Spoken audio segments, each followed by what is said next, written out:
I thought he was joking when he said it. That's what I keep telling myself now anyway. Because the alternative, that he meant every word, is something I still struggle to fully accept. And then the night my husband told me to keep cheating was the moment everything changed. Not because it exposed me, but because it revealed something far worse. That he had already given up on me long before I realized it. My husband Daniel and I had been married for 7 years when the affair started. We weren't unhappy, at least not in any obvious way. We didn't fight much. We didn't hate each other. We just existed. Every day felt the same. Wake up, go to work, come home, eat dinner, watch TV, go to bed. Weekends were errands, chores, and the occasional dinner with friends. Daniel was a good man, reliable, calm, patient. But somewhere along the way, I started feeling invisible, like I had faded into the background of my own life. And then I met Ryan. Ryan worked at a different office, but our companies collaborated on a project that lasted a few months. He was everything Daniel wasn't. Confident, energetic, bold, and the kind of person who filled a room without even trying. And then the first time he talked to me, it felt like someone had turned the lights back on. "You don't look like someone who belongs in a quiet life," he told me. I laughed it off, but the words stuck. We started talking more. At first, it was work-related, then casual, then personal. Soon, we were messaging each other every day. Ryan made me feel seen in a way I hadn't felt in years, and I let myself fall into it. The flirting started subtly. Then it became obvious. Then it became impossible to ignore. The first time we kissed, I knew exactly what I was doing, and I did it anyway. The affair lasted 4 months. 4 months of lies. 4 months of pretending everything was normal at home. I told Daniel I was working late, meeting friends, attending events. Every lie came easier than the last. And Daniel never questioned any of it. At least, not at first. The night everything changed started like any other. We were sitting at the dinner table. Quiet. Routine. Daniel was eating slowly, like he always did. I could feel the tension in my chest because I had just come back from seeing Ryan. I kept waiting for Daniel to say something. To notice. To accuse me. But he didn't. Instead, he looked up at me calmly and said something that made my heart stop. "Are you seeing someone?" The fork slipped from my hand. I froze. There it was. The moment I had been dreading. And somehow I still wasn't ready for it. "I don't know what you mean," I said quickly. But Daniel didn't react. He just watched me. Calm, quiet, waiting. "I saw the messages," he said. The room felt like it was closing in around me. "How long?" he asked. I didn't answer right away, because saying it out loud would make it real. 4 months, I finally said. Daniel nodded slowly, like he already knew.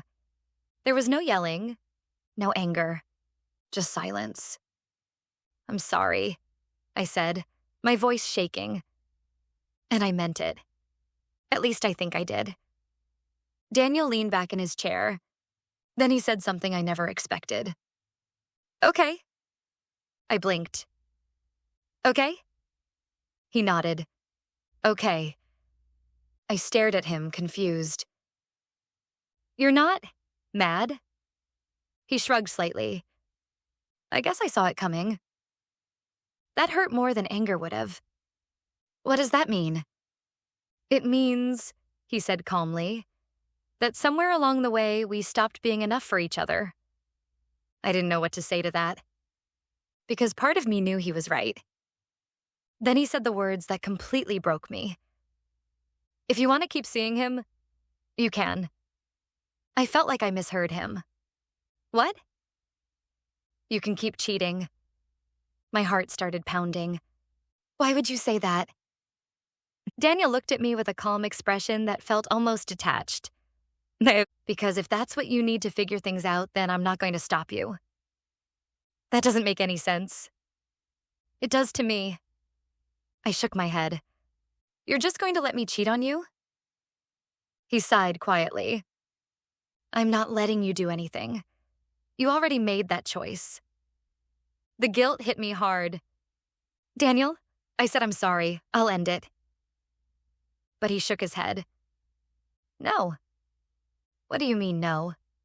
I mean, don't end it. I stared at him. Keep seeing him, he said. The calmness in his voice was terrifying. Why? I whispered. He looked at me for a long moment before answering. Because I want to see what happens.